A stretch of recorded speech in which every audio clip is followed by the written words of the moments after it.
Donald Trump wants Greenland at any cost.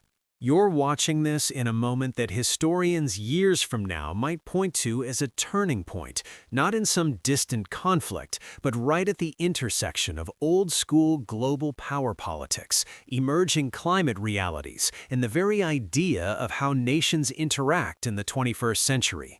A story that starts with ice and ends with questions about sovereignty, alliances, and what the strength of the United States really means in a changing world.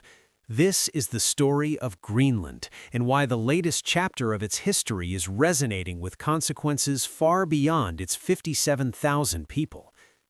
At the center of this storm sits an idea so extraordinary that just 5 years ago, most seasoned diplomats would have called it unthinkable. The President of the United States publicly musing about acquiring Greenland, a vast Arctic island that is not just a remote, frosty outpost, but a semi-autonomous part of the Kingdom of Denmark and an integral part of NATO's northern flank. That alone would be newsworthy, but the current situation goes far beyond mere rhetoric. In early January 2026, the White House made an announcement that sent shockwaves through Europe, the Arctic, and capitals from Washington to Copenhagen. The U.S. government is actively discussing a range of options to acquire Greenland, and utilizing the U.S. military is always an option, is how the White House put it. Think about that. A U.S. president asserting that one of the world's largest islands, though sparsely populated, geographically enormous, and strategically pivotal, could be up for grabs, and that military force has not been ruled out in pursuit of this goal. This is not a speculative whisper from some fringe advisor. It's coming from official statements accompanying the sitting administration's foreign policy priorities. Why exactly a century-old idea about Greenland has resurfaced with such urgency is the first key part of this story. Greenland's geographic position is extraordinary. Sitting high above the Arctic Circle, it forms one side of the so-called GIUK Gap, the strategic naval and air passage between Greenland, Iceland, and the United Kingdom that has been critical to transatlantic defense since World War II. Its proximity to the North Pole in the North Atlantic makes it one of the first lines of sight and defense against any adversary approaching North America from the north. That's why the United States has maintained a military presence at the Pituffik Space Base in northwest Greenland for decades, supporting ballistic missile warning systems and space surveillance critical to continental defense. Melting Arctic sea ice and climate change are now reshaping the world in front of us, and Greenland is right in the middle of it. New sea routes are opening. Resources once locked under ice are becoming exploitable, and major powers like China and Russia are increasingly active in the region. They see opportunities in the north that range from rare earth minerals to new shipping lanes. The U.S. does too. But under this administration, those interests have taken on an almost territorial urgency. So when President Trump says that the United States needs Greenland for national security, it is not just some catchphrase. He is talking about a belief that controlling Greenland could let the U.S. cover the Arctic from a position of strength, not simply as a partner, but as the dominant power. It's so strategic right now, Trump told reporters, claiming without public evidence that Greenland is covered with Russian and Chinese ships and that Denmark cannot protect it. Yet Denmark is Greenland's sovereign power under international law. Greenland has extensive self-governing institutions and deeply rooted cultural and political autonomy. Greenlanders themselves have repeatedly made clear they do not want to become part of the United States. Their leaders have said clearly, no more fantasies about annexation, and stress they are a democratic society, not a territory waiting to be claimed by a superpower. This issue is not theoretical. Just days earlier, in the same geopolitical week, U.S. forces conducted a bold military operation in Venezuela, capturing President Nicolas Maduro and detonating a global backlash. That operation, which reportedly killed dozens of Venezuelan security officers and Cuban personnel and left U.S. service members injured, was framed by the Trump administration as a necessary act to restore democracy and secure oil.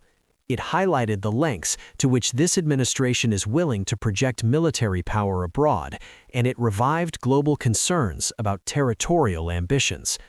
In that context, Greenland suddenly feels less like an abstract geopolitical chess piece and more like a real contest of wills between national sovereignty and great power competition.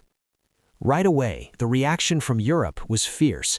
European powers, including France, Germany, the United Kingdom, Italy, Poland, and Spain, coordinated a joint statement affirming that Greenland belongs to its people and that decisions about its future rest solely with Denmark and the Greenlanders. For nations that fought alongside the U.S. through 2 world wars and who rely on NATO cooperation for their own security, this response was about more than solidarity. It was a rejection of what they see as a violation of the core principles of international law and alliance partnerships. Denmark's prime minister was blunt. The U.S. has no right to take over Greenland, and indeed, any attack on Danish sovereignty would, she warned, spell the end of NATO as we know it. That's not hyperbole. Article 5 of the NATO Treaty stipulates that an attack on one member is considered an attack on all. So if the United States were to attack Greenland, a territory of Denmark, the legal and military repercussions would be enormous, potentially dragging the entire alliance into internal crisis. From Berlin to Warsaw, leaders lined up behind their Nordic ally. Even Nordic neighbors like Finland, Iceland, Norway, and Sweden voiced support for Greenland's right to self-determination and underscored the need to uphold international norms. And yet, the U.S. White House doubled down. The official explanation from the administration is that acquiring Greenland is a national security priority in the face of what they describe as rising Russian and Chinese influence in the Arctic. The White House statement stressed that military force remains an option among other approaches, including possibly buying the island or negotiating some sort of compact, but it made clear that the discussion is active and serious. In an extraordinary twist, even within the U.S. political establishment, there is disagreement. Some lawmakers, including Republican leaders like House Speaker Mike Johnson, publicly stated they do not support military action. Other officials within the Trump team, such as Secretary of State Marco Rubio, have tried to frame the aggressive rhetoric as leverage to push Denmark into negotiations rather than signaling any real intent to invade. But opponents argue that raising the specter of force, no matter how much diplomatic language tries to soften it, has real consequences. It undermines trust, shakes alliances, and rattles the very foundations of the post-World War II international order, which was built on respect for sovereignty and the inviolability of borders.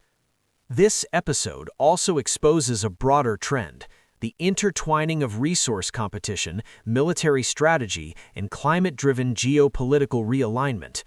Greenland isn't valuable because of its population, it's valuable because of its minerals, its strategic location, and because melting ice is bringing the Arctic into the center of global power dynamics.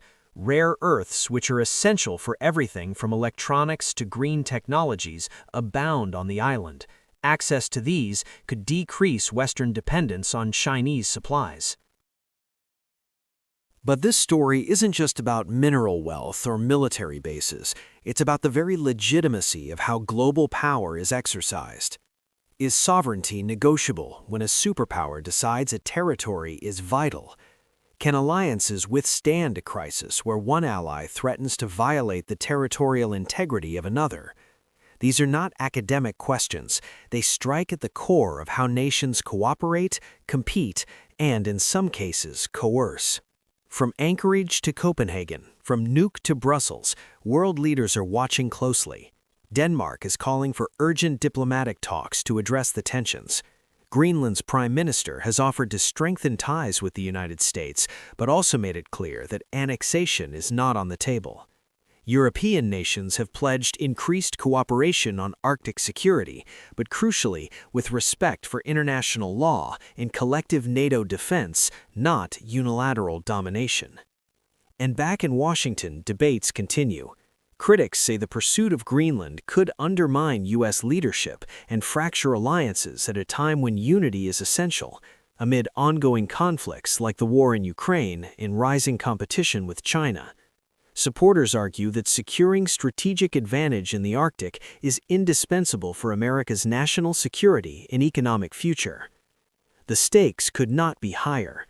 In this moment, the world watches as Greenland, an island once overlooked by much of the global public, becomes a flashpoint for debates about power, rights, and the future of international order.